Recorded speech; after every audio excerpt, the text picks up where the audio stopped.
वाली बहू की सुहागरात। रितु और अनमोल दोनों की शादी हो गई थी। आज दोनों की सुहागरात थी। रितु दुल्हन के जोड़े में घूंघट के लिए बेड पर बैठी हुई थी।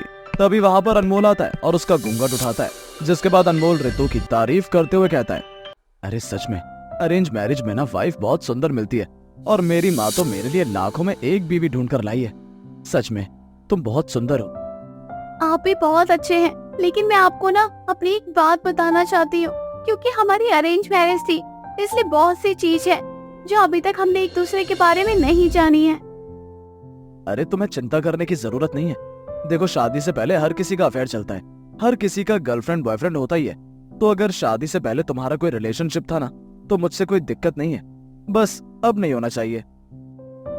अरे नहीं, ऐसी कोई बात नहीं है। वे दरअसल बात ये है कि मेरे सर में बहुत जू है और अगर आप मेरे साथ सोए ना तो आपको भी जू परेशान करेगी। बस यही बात है, मैं आपको बताना चाहती थी।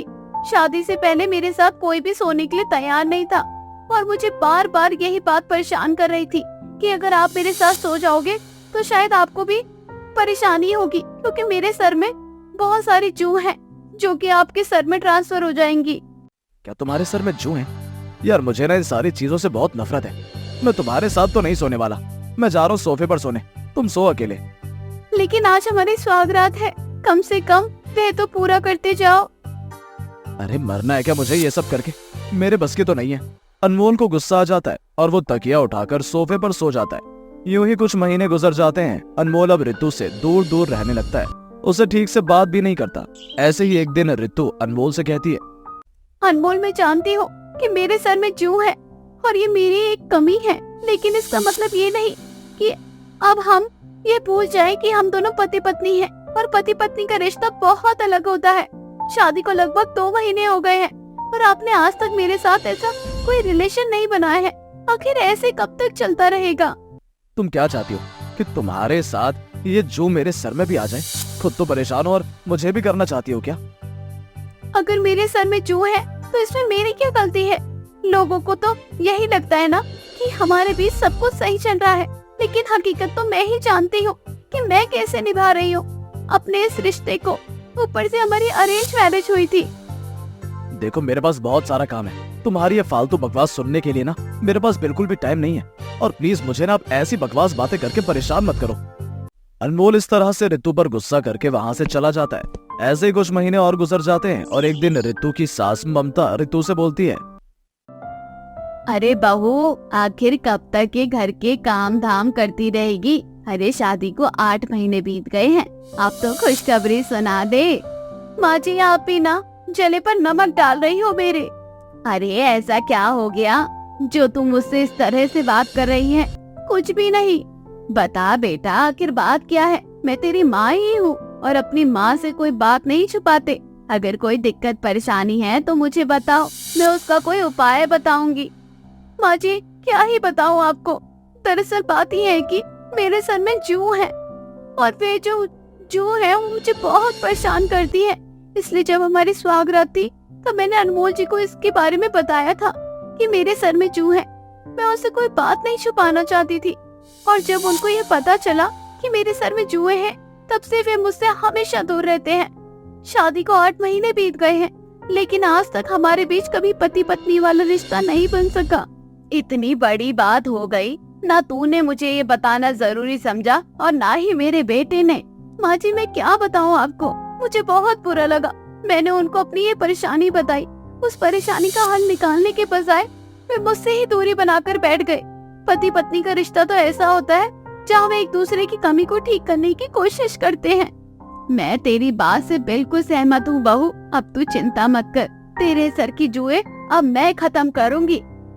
ऐसे ही एक दिन सास अपनी बहू को डॉक्टर के पास ले जाती है, जहाँ डॉक्टर रितु को जुएं खत्म करने वाली बहुत सारी दवाइयाँ, शैम्पू और कंडीशनर दे देते हैं। रितु समय समय पर दवाइयाँ खाया करती, शैम्पू इस्तेमाल करती और कंडीशनर का इस्तेमाल करती। वो अपने बालों को बार बार अच्छे से ख्याल रखा करती।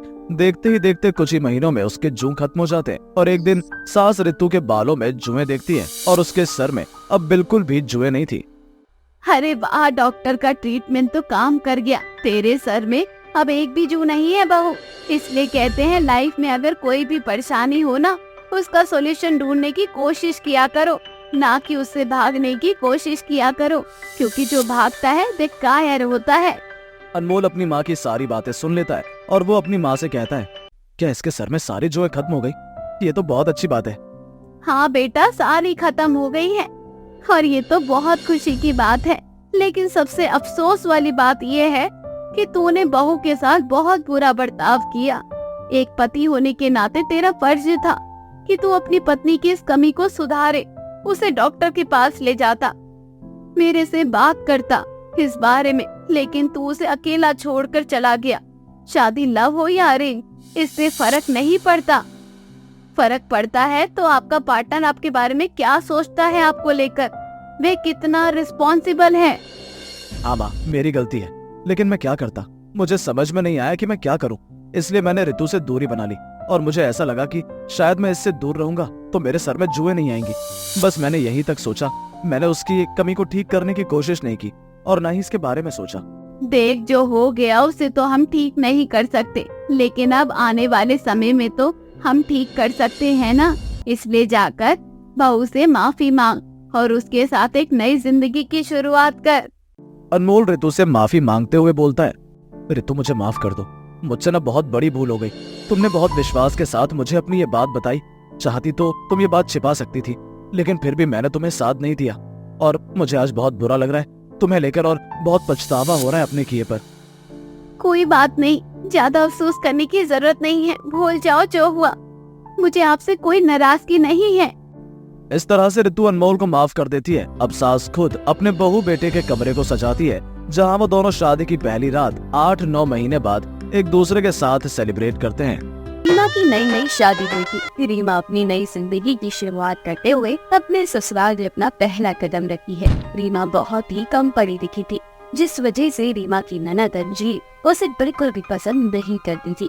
ऐसे ही एक दिन सभी लोग नाश्ता कर रहे थे, तभी अंजलि अजीब सा मुंह बनाकर अपनी भाभी से कहती है, सरी, ये क्या भाभी, कभी तो कोई अच्छा काम कर दिया करो, कभी तो मेरा मन खुश कर दिया करो। लगातार कुछ दिनों से आप कितना गंदा नाश्ता बना रही हो कि जैसे देखकर ही मन बेकार हो जाता है।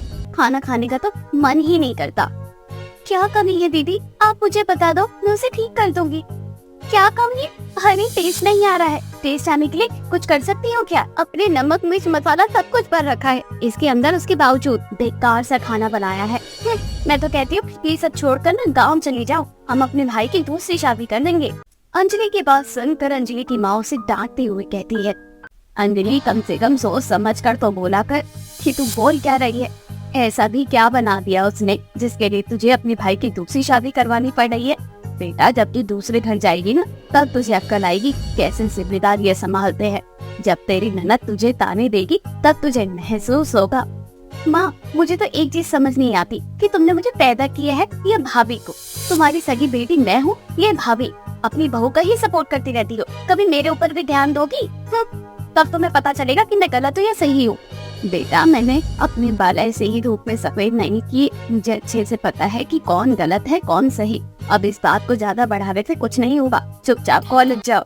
अंजलि गुस्से में कॉलेज चली जाती है। ऐसे ही दोपहर में अंजलि कॉलेज से वापस आ जाती है। थोड़ी देर आराम करके अंजलि कमरे से बाहर आती है। तभी अंजलि की माँ अंजलि से कहती है, अरे अंजलि, शाम का खाना तू बना लिया कर, तेरी भाभी की तबीयत ठीक नहीं लग रही है, इसलिए मैंने उसे बोल दिया है कि वो आराम कर।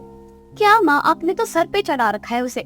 एक तो वो गांव की गंवार, ऐसा भी क्या देख लिया आपने उसके अंदर जो हमेशा उसके बारे में सोचती रहती हो? और उसकी तबीयत खराब है या नहीं है, काम करने का बहाना है ये तो। काम चोर है वो बहुत बड़ी। तुझे तो शर्म आती है तुझे अपनी बेटी कहते हुए। एक औरत होके भी एक औरत का दर्द नहीं समझ सकती। पता है क्या हो गया है बहू को? बार बार उल्टी चक्कर आ रहा है। डॉक्टर को बुलाने जा रही हूँ, घर पर आकर वे उसका चेकअप करेंगे, इसलिए जब तक तू खाना तैयार करके रख ले। इतना बोल कर सास घर से बाहर निकल जाती है। थोड़ी ही देर बाद सास अपने साथ एक डॉक्टर को लेकर आती है। डॉक्टर रीमा का चेकअप होते हैं। चेकअप करने के दौरान पता चलता है कि रीमा माँ बनने वाली है। ये खबर सुनकर सास बहुत खुश होती है। सास अपनी बेटी को बुलाकर कहती है, देख लिया तूने, क्या कहा था तूने कि काम चोरी करने का तरीका है। डॉक्टर ने चेकअप किया है और चेकअप करने के बाद पता चला है कि तेरी भाभी माँ बनने वाली है और तू बुआ बनने वाली है। खुश हो जाओ अब। इस खुशी में और खुशी में 2-4 कम एक्स्ट्रा कर लिया करो। माँ बनने वाली है तो मैं क्या करूँ इसने? और वैसे भी मुझे इस गंवार के बच्चों में कोई भी इंटरेस्ट नहीं है। आप खिलाओ इसके बच्चे को, मैं जा रही हूँ। ऐसे ही कुछ दिन बीत जाते हैं। एक दिन सास अपनी बहू और बेटा अर्जुन के साथ मंदिर चली जाती है। अंजलि घर पर अकेली थी। मैं गुस्से में मुंह बनाकर घर का सारा काम कर रही थी। उसे अपनी भाभी के ऊपर बहुत गुस्सा आ रहा था और मन ही मन से बदुआ देते हुए कहती है, मैं तो कहती हूँ इसका एक्सीडेंट हो जाए या ये कहीं मर जाए। इसका होने वाला बच्चा मुझे बिल्कुल भी पसंद नहीं है। इसकी वजह से मेरी माँ मुझे कम प्यार करने लगी है। अरे भाभी होने का क्या ही फायदा अगर नंद का घर का सारा काम ना करे। भगवान ने तो मेरी किस्मत में ऐसे माँ बाप लिखे हैं जो सगे माँ बाप होने के बावजूद भी मुझे प्यार नहीं करते। और भगवान तू मेरी भाभी को उठा ले या फिर मेरी शादी किसी अमीर घर में करवा दे। थोड़ी ही देर में अंजलि की माँ और भैया भाभी आ जाते हैं। घर का सारा काम फैला हुआ था। ये देखकर सास को बहुत गुस्सा आता है और वह अपनी बेटी को डांटते हुए कहती है, सी काम की नहीं है तो उससे कहा था ना कि घर की साफ सफाई कर लेना, लेकिन नहीं, तुझे तो बस मेकअप करना आता है और यहाँ वहाँ फोन पर बतियाना आता है। तेरी भाभी की गोद भराई में सिर्फ और सिर्फ 2 हफ्ते बचे हैं। तुझे कहा था ना कि मंदिर जा रही हूँ, मुहूर्त भी निकल चुका है। तेरी भाभी की गोद भराई का अब घर के काम करने वाला कौन है? जब तक तेरी भाभी की डिलीवरी नहीं हो जाती तो तू थोड़ी सी मदद नहीं करवा सकती क्या? ऐसा करते ना तो मुझे ना नौकरानी बना लो आप इस घर की, तो तुम्हारे सारे काम भी कर दूंगी और तुम्हारे दिल को भी तब जाकर ठंडक मिलेगी। कोई बात नहीं माँ जी, मैं आ गई हूँ ना, अब मैं धीरे धीरे सारा काम कर लूंगी। दीदी आप रहने दो, आप आराम कर लो, थक गई होगी आप। कितना बोलकर रीमा धीरे धीरे घर का काम खूब करने लगती है। ऐसे ही कुछ दिन बीत जाते हैं। अब रीमा का साफा महीना लग चुका था। ऐसे में रीमा की गोद भराई का दिन भी नजदीक आ जाता है। हर तरफ चहल पहल का माहौल था। रीमा के घर के बाहर गोद भराई की रस्म की सजावट हो रही थी। बहुत अच्छे से डेकोरेशन किया जा रहा था। ऐसे ही गोद भराई वाले दिन रीमा अच्छे से तैयार होकर बाहर आती है और एक सोफे पर बैठ जाती है। धीरे धीरे सभी लोग रीमा के पास आते हैं और उसे खूब सारा उपहार देते हैं। ये सब देखकर उसकी ननद को बहुत गुस्सा आ रहा था। बाहर बहुत तेज बारिश शुरू हो जाती है, जिसमें रीमा का पूरा परिवार धीरे धीरे सभी लोग वहाँ से जाने लगते हैं। लेकिन किसी भी तरह वे लोग उस पानी से निकलकर अपने घर की ओर जा रहे थे। अचानक से अंजलि का पैर फिसल जाता है। वह पूरी तरह से हाथ गिर जाती है और उसकी पैर में बहुत ज्यादा चोट लग जाती है। अंजलि चल कर भी नहीं पा रही थी। उसका भाई उसे उठाकर घर में ले आता है। चिड़िया बिल्कुल भी चिंता मत करो, मैं आपके पैर की अच्छे से मालिश कर दूंगी। आधे घंटे के अंदर आपका पैर बिल्कुल ठीक हो जाएगा और आप चलने फिरने लग जाओगी। हमारे गांव में अक्सर किसी के पैर में मोच आती थी ना, तो हम ऐसे ही पैरों की मालिश कर देते थे। आप बिल्कुल मत टेंशन लो। इस बारिश में अंजलि को हॉस्पिटल में जाना पॉसिबल नहीं था, जिस वजह से रीमा घरेलू नुस्खे अपनाकर अंजलि के पैर को ठीक कर देती है। अंजलि के पैर को ठीक करने में लगभग 1 से 1.5 घंटे का समय लग जाता है। अब वे चल फिर पा रही थी। इसके बाद अंजलि को खुद पर बहुत शर्मिंदगी महसूस होती है। वे अपनी भाभी से माफी मांगती है, लेकिन उसकी भाभी कोई नाराज नहीं थी। देखते ही देखते समय यूं ही गुजर जाता है। अब रीमा का 9वां महीना लग जाता है। एक दिन रीमा को लेबर पेन होता है। पूरा परिवार उसे हॉस्पिटल लेकर जाता है। बहुत ही सुंदर बच्चे को वह जन्म देती है। अंजलि खुशी खुशी उस बच्चे को गोद लेती है और बहुत प्यार करती है।